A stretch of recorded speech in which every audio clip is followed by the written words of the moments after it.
Hello विद्यार्थियों, आज मैं आप लोगों के समक्ष उपस्थित हो चुका हूं क्लास 12 की भूगोल की पाठ्य पुस्तक को लेकर के।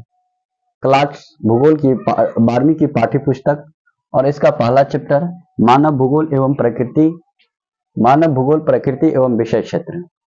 सो इसमें हम लोग ऑब्जेक्टिव क्वेश्चन को देखने वाले हैं और यहाँ से जो भी चीजें बनेगी, जो भी क्वेश्चन बनेगी, वो सारे का सारा आप लोग जो है अंडरस्टैंड करने की कोशिश कीजिएगा। तो आइए पहला क्वेश्चन पढ़ते हैं। निम्नलिखित कथनों में से कौन सा एक भूगोल का वर्णन नहीं करता?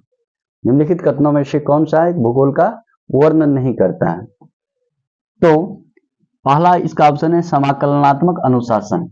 समाकलनात्मक अनुशासन, समाकलनात्मक अनुशासन जैसे भूगोल के अंतर्गत आप पिछली कक्षाओं में पढ़ चुके होंगे कि पृथ्वी की जो बनावट हुई थी वो दो बलों के कारण हुई थी। एक आंतरिक बल के कारण और दूसरा बाहरी बल के कारण, अंतर्जात बल के कारण और बहिर्जात बलों के कारण, अंतर्जात बलों के कारण और बहिर्जात बलों के कारण। जैसे आप लोगों को देखने के लिए मिला होगा कि खास करके जब पृथ्वी बनी थी तो उसमें दो ही चीजें बनी थी, महासागर और महाद्वीप।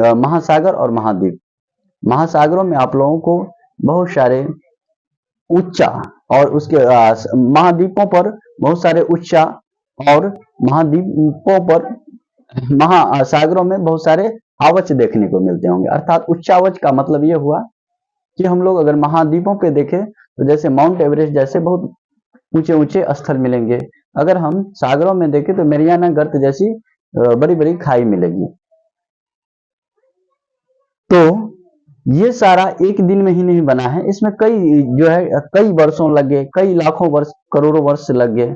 तो पहला जो ऑप्शन है समाकलनात्मक अनुशासन, कहने का मतलब समय के अनुसार जो है, समय के अनुसार पृथ्वी के बनावट में भूगोल के संबंधों से संबंधित चीजों में खास करके समय लगा, समाकलनात्मक अनुशासन के अंतर्गत आ जाएगी। पर निम्नलिखित कथनों में से कौन सा एक भूगोल का वर्णन नहीं करता? ये तो करता है। अगला है मानव और पर्यावरण के बीच संबंध।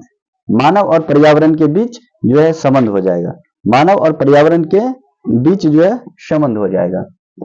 किस तरह से? जैसे अगर हम मानव भूगोल की बात करें तो मानव अपने पर्यावरण से विभिन्न प्रकार की चीजें लेकर के, अपने जरूरत को, सामान को लेकर के क्या करता है, वो उपयोगी बनाता है और उसे जो है सुचारू तरीके से करता है। तो ये भी हो जाएगा।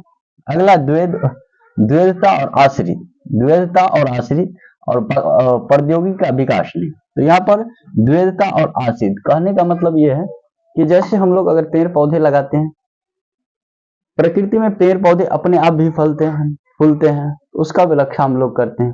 लेकिन ज्यादातर ये देखा जाता है कि प्रकृति पर मानव, जैसे अगर प्राचीन सभ्यता की बात करें तो जब लोग जंगल में रहा करते थे तो उस टाइम में प्रकृति पर पूर्ण रूप से निर्भर थे। तो द्वैतता एक दूसरे पर निर्भर है, प्रकृति और मानव।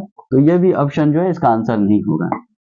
लास्ट इसका प्रौद्योगिकी और मानव का विकास, यही आंसर हो जाएगी। प्रौद्योगिकी का विकास नहीं, यह कह रहा है प्रौद्योगिकी का विकास। अगर यहां तक रहता प्रौद्योगिकी का विकास तो ठीक हो जाता, लेकिन कह रहा प्रौद्योगिकी का विकास नहीं, प्रौद्योगिकी का विकास नहीं। तो इसका आंसर ये हो जाएगा। अगला है निम्नलिखित में से कौन सा भौगोलिक सूचना का स्रोत नहीं? निम्नलिखित में से भौगोलिक सूचना का स्रोत नहीं। यात्रियों के विवरण, अर्थात भूगोल के बारे में हम लोग जो जानकारी प्राप्त करते हैं कि वर्षों पहले पृथ्वी की बनावट जो है, पृथ्वी पर जो है जैसे माउंट एवरेस्ट नहीं थी तो वहां पर तैथिस सागर था। अरावली पर्वत एक अच्छे यंग अवस्था में थे, वो अवशिष्ट पर्वत के रूप में नहीं आता था, वलित पर्वत, लेकिन वर्तमान समय में वलित पर्वत है। तो ये कैसे हम लोग व्याख्या करते हैं? ये विभिन्न प्रकार के यात्रियों के विवरण हमको देखने को मिलता है जो भौगोलिक सूचना भूगोल के बारे में बताता है।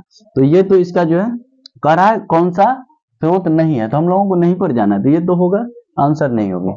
प्राचीन मानचित्र, ध्यान रखना है कि मानचित्र पुराना हो नया हो, किसी भी सेक्टर में जो है खास करके इसका भूमिका काफी भूगोल को